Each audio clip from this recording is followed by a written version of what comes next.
इफिसियों उसके 6वें अध्याय में जाते हैं और उसके 6वें पद से देखते हैं, पौलुस इफिसियों की मंडली को लिखता है, और मनुष्यों को प्रसन्न करने वालों की नाई दिखाने के लिए सेवा ना करो, पर मसीह के दासों की नाई मन से परमेश्वर की इच्छा पर चलो, और उस सेवा को मनुष्यों की नहीं परंतु प्रभु की जानकर सु इच्छा से करो, क्योंकि तुम जानते हो कि जो कोई जैसा अच्छा काम करेगा, चाहे दास हो चाहे स्वतंत्र, प्रभु से वैसा ही पाएगा।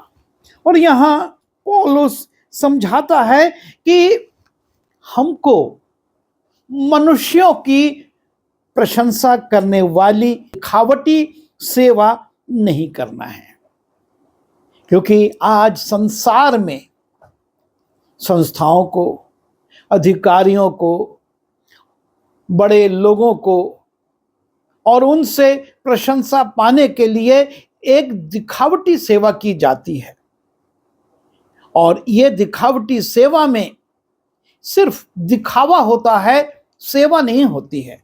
और इसलिए यह बहुत जरूरी है कि हम जो मसीह हैं, हम दिखावटी सेवा से बचें। जैसा पौलुस कहता है, और मनुष्यों को प्रसन्न करने वालों की नाई दिखाने के लिए सेवा ना करें। हम सोचे कि इससे अधिकारी प्रसन्न होकर हमारा प्रमोशन कर देंगे और इसलिए हम दिखावटी सेवा करें, या इससे हमको अवार्ड मिल जाएंगे, हमारा मान सम्मान होगा। परमेश्वर ये नहीं चाहता है कि आप और मैं ऐसी दिखाने वाली, जो कि मनुष्यों को प्रसन्न करती है, हमको प्रतिष्ठित करती है, वो सेवा ना करें।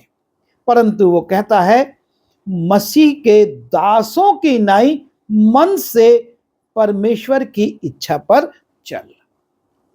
मसीह यीशु का दास समझकर कि हम मसीह यीशु के दास हैं, संस्था के बाद में हैं, अधिकारियों के बाद में हैं, पहले हम प्रभु यीशु मसीह के दास हैं। और जब हम प्रभु यीशु मसीह के दास हैं तो हमको परमेश्वर की इच्छा पर चलना है। यीशु मसीह हमेशा ये कहते थे कि जैसा पिता मुझसे चाहता मैं वैसा करता हूं, और इसमें सबसे महत्वपूर्ण बात है मन से, अर्थात हम ऊपरी मन से, दिखावटीपन से नहीं, लेकिन मन से यीशु मसीह के दासों की नाई परमेश्वर की इच्छा पर सेवा करने के लिए चलें। क्योंकि हमारा परमेश्वर सिर्फ सेवा को, काम को नहीं देखता, वो हमारे मन को भी देखता है, और मन के आधार पर वो मूल्यांकन करता है। और इसलिए बहुत जरूरी है कि हम मन से परमेश्वर की इच्छा पर चलकर उन दायित्वों को, उन सेवाओं को पूरा करें जो इस संसार में हमको दिए गए हैं।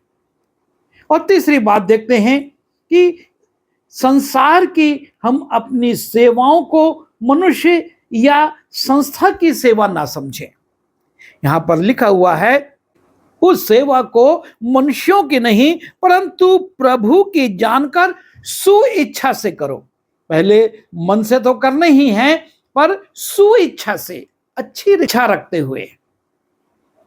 हम सिर्फ माह के अंत में सैलरी पा जाएं, हमारा नाम हो जाए, इस इच्छा से नहीं। हमको अच्छा पारिश्रमिक मिल जाए, लोग हमारी तारीफ करें, इस इच्छा से नहीं, पर परमेश्वर की सेवा को जो प्रभु ने हमको सौंपी है, इसको प्रभु की जानकर सुइच्छा से करें। हमको इस बात का भी ध्यान रखना है कि हम जो सेवा कर रहे हैं वो दिखावटी ना हो, वो मनुष्यों को प्रसन्न करने वाली ना हो, वो परमेश्वर की इच्छा के अनुसार मन से की जाए और सुइच्छा से की जाए, अच्छी इच्छा के साथ।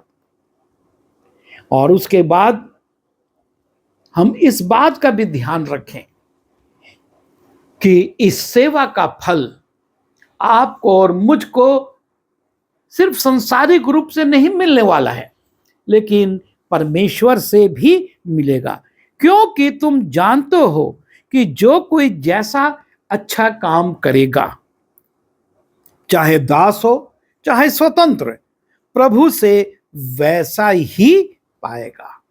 आपको और मुझको इन सेवाओं का प्रतिफल मात्र मनुष्यों से नहीं मिलने वाला है, लेकिन परमेश्वर भी आपके और मेरे सेवा कार्यों का मूल्यांकन कर रहा है। वो ये देख रहा है कि हम दिखावट के लिए सेवा तो नहीं कर रहे हैं, हम ऊपरी मन से सेवा तो नहीं कर रहे हैं, हमारी इच्छा क्या है, किस सुइच्छा से हम परमेश्वर की जानकर ये सेवा कर रहे हैं। परमेश्वर इसको देख रहा है और इसका प्रतिफल भी देगा। रचित सुसमाचार उसके 25वें अध्याय के 21वें पद में यीशु मसीह कहते हैं, धन्य है अच्छे और विश्वास योग्य दास, तू थोड़े में विश्वास योग्य रहा, मैं तुझे बहुत वस्तुओं का अधिकारी बनाऊंगा, अपने स्वामी के आनंद में संभागी हो। परमेश्वर आपकी और मेरी सेवाओं को देखकर आपको और मुझको अपने आनंद में, वो स्वर्गीय आनंद, उसमें संभागी करना चाहता है। पर हमको अपनी सेवा जो हमें सौंपी गई है वो बहुत लगन से, ईमानदारी से करनी है। और ये तो वो सेवाएं थी जिनको हम अपनी जीविका के लिए इस संसार में संस्थाओं में करते हैं, लेकिन परमेश्वर ने आपको और मुझको मंडली में और परिवार में भी बहुत सी सेवाएं दी हैं, और हमको उन सेवाओं के प्रति भी ईमानदार होना है। और एक सेवा, जब हम इब्रानी की पुस्तक उसके 13वें अध्याय के 2 पद को देखते हैं, और वहां पर लेखक कहता है, पौनाई करना ना भूलना, क्योंकि इसके द्वारा कितनों ने अनजाने स्वर्गदूतों की पहुनाई की है। परमेश्वर ये चाहता है कि हम सिर्फ उन नौकरियों और उन कार्यों को जो समाज में और सरकार की ओर से हमको दिए जाते हैं, उन्हीं सेवाओं को ना समझें, लेकिन हम परिवार में पहुनाई को भी देखें, क्योंकि परमेश्वर इस पहुनाई की सेवा को भी देख रहा है। और हमने इसकी आशीष को भी देखा है। लेखक भी कहता है कि कितनों ने इस पहुनाई के द्वारा अनजाने में स्वर्गदूतों की पहुनाई की है। और इसीलिए यीशु मसीह मत्ती रचित सुसमाचार उसके 25वें अध्याय के 35वें पद में कहता है और प्रशंसा करता है कि जब मैं भूखा था तुमने भोजन कराया, मैं प्यासा था तुमने मुझको पानी पिलाया, पहुनाई की, मुझको अपने घर में रखा। ये बहुत जरूरी है कि हम अपनी सेवा में सिर्फ उन बातों को ना देखें जिनसे कि हमको पारिश्रमिक मिलता है या जो हमको नौकरी के रूप में दिए गए हैं, पर हम अपने आसपास देखें किसको हमारी सहायता की आवश्यकता है। यदि कोई वस्त्र विहीन है, हम उसको वस्त्र दें। यदि कोई भूखा है तो हम उसको भोजन कराएं। कोई बीमार है तो हम उस बीमार की सेवा करें और उसकी चिकित्सा करवाएं, क्योंकि ये भी परमेश्वर देखता है और वो ये चाहता है। और वो कहता है कि जब मैं इन परिस्थितियों में था तुमने मेरी सेवा करी। और तब लोग कहेंगे हमने कब तेरी सेवा करी? वो कहता है जो इन छोटों से छोटों के साथ किया। संसार में रहते हुए ये नहीं कि यीशु मसीह आएगा और हम उसकी सेवा करेंगे, उसको खाना खिलाएंगे, लेकिन तुमने जो इन छोटे से छोटों के साथ किया वो मेरे ही साथ किया है। और इसलिए हम अपने जीवन पर, व्यक्तिगत मसीही जीवन पर विचार करें हम सेवा के क्षेत्र में कहाँ हैं? लोग हमारी किन सेवाओं की प्रशंसा कर रहे हैं और किन दायित्वों को और किन सेवाओं को हम अनदेखा कर रहे हैं? क्योंकि परमेश्वर तो आपके और मेरे जीवन के हर पक्ष को देख रहा है। जो हम घर में कर रहे हैं, जो हम परिवार में कर रहे हैं, जो हम समाज में कर रहे हैं और जो हम नौकरी में कर रहे हैं, अपने लोगों के दिखावे के लिए कर रहे हैं, सब परमेश्वर देख रहा है और एक दिन उसका प्रतिफल भी वो देगा।